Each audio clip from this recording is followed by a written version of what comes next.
Netflix was unstoppable just a few years back, but it's crazy how quick things can change. They were taking the internet by storm and were growing at unimaginable rates, but now they are struggling to even keep the company alive. Never in a million years would anyone think that Netflix can be losing the streaming war. So what happened? Was it a slow decline over time, or did they make a few wrong turns to end up where they are now? Today, we'll be covering this topic and the many mysteries that come with it. The idea for Netflix originally came around when the CEO Reed Hastings was late on a Blockbuster movie rental and was charged a whopping $40 fee. He was furious, which was understandable since that was Blockbuster's whole business model. They would profit off of irresponsible families that would return movies late and then charge them an arm and a leg for the inconvenience. Reed then decided to team up with Mark Randolph to create Netflix. It was a way to order DVDs to your doorstep in just a few days. You might think DVDs are pathetic nowadays since you can just log on TikTok and get enough dopamine for the whole week, but back then it was a game changer. Reed and Mark were inspired by Amazon's success as an online bookstore, so they decided to try the same thing but with some of the greatest movie titles. Netflix picked up traction quick, and soon enough they had to expand their business by hiring new employees, thinking of new advertisements, and thinking of ways to stay ahead of their competition. And speaking of competition, Blockbuster had the chance to buy Netflix for $50 million,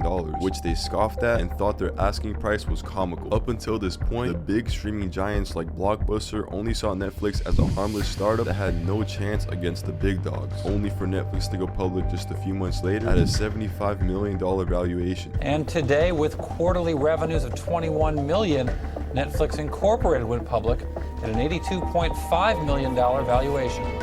Both Blockbuster and Walmart slowly realized who they were up against and began watching every move Netflix made. Now bigger than ever, competitors saw the potential that the Netflix business model had, so they tried to copy them, but ultimately failed tremendously. During the last few years of Blockbuster's dynasty, they tested the markets with their own DVD service, but gave up real quick. Netflix was at the top of the charts, and they weren't ready to stop growing. Things were changing very quick, and before long, Netflix thought about how they can use high-speed internet to their advantage and remove the large inconvenience of having to wait for the DVD to arrive. In 2007, Netflix launched a service called Watch Now along with their Netflix 2.0 update, which was exactly what it sounded like. You were able to choose from up to 5,000 different titles and watch them right now on your device. Believe it or not, Netflix didn't think too much of this new service and didn't ever think it would surpass their DVD business, but boy were they wrong about that. By 2010, Netflix had signed contracts to support online streaming on various devices like Xbox, PlayStation, the Wii, and many more. This was the same year where it was clear that online streaming was what they should be chasing. In fact, 99% of Netflix users were using the platform strictly for streaming services. If you go to the internet,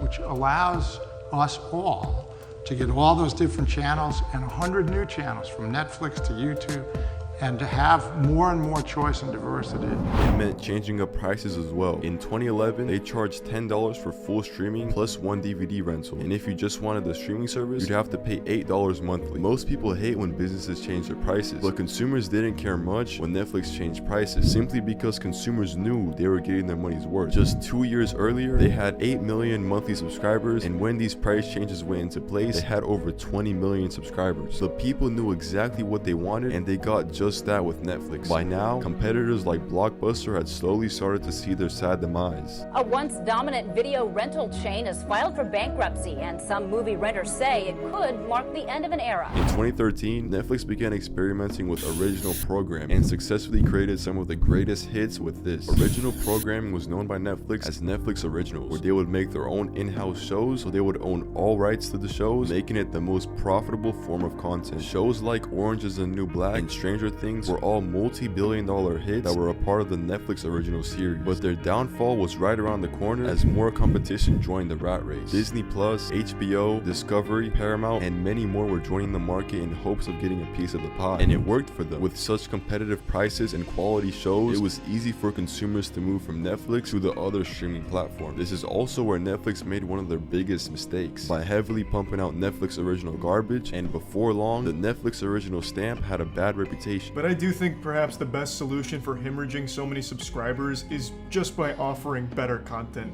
This is quite literally like that Twitter meme of make better content or I'm unsubscribing. That is actually happening to Netflix right now. Many good shows that people wanted to see eventually got canceled. It's crazy how original programming was what helped Netflix get to the top, and it's also part of the reason they fell off. This should have been a wake-up call for them to immediately change something, but they were oblivious to the feedback and continued. This was right around the time when people were staying home for lockdown, so streaming services were growing quicker than ever, and Netflix stayed afloat for the meantime. Before long though, people realized there was better quality content out there for a better price. Therefore, when April 2022 rolled around, Netflix reported that they lost 200,000 subscribers, which was its first decline in a decade. Shares of Netflix are on track for their biggest fall in more than a decade. That's right. The streaming giant's stock price plummeted after the company reported it lost subscribers for the first time in more than 10 years. After their stock plummeted 70%, they were now in a severe panic and began pulling out all the excuses in the book, which all seemed like a cry for help. They blamed their decline on password sharing and people going back to their jobs, but the truth was that their competitors had the same conflicts, except they were able to continue growing nonetheless. Let's say, for example, you were put in this position where everything seems to be failing right in front of your eyes and the chances of surviving seem slim. Customers are complaining about your prices and your lack of value. What would you do if you were in place of the CEO? Surely you wouldn't raise the prices once more. Well, to try and control the damage created, Netflix raised their prices once again and was now the highest priced streaming service with the lowest quality. This might have been one of the worst decisions from Netflix. They were desperate at this point and competitors began to take over. Streaming services like HBO Max held the crown for the most liked streaming service by consumers. Another reason why Netflix lost so many subscribers was when Russia declared war on Ukraine. So many blue chip companies had to stop all business in Russia. This included Netflix, and they removed all subscribers that were from Russia, in turn causing them to lose over 700,000 subscribers. This was a tough loss for them, but it was only temporary. Netflix began digging into some of their core values and changed them in hopes of saving the brand. Just last year, they disabled password sharing, but it was breaching the beliefs the company had in the past of allowing password sharing. Netflix once sent out a tweet that read, "Love is sharing a password."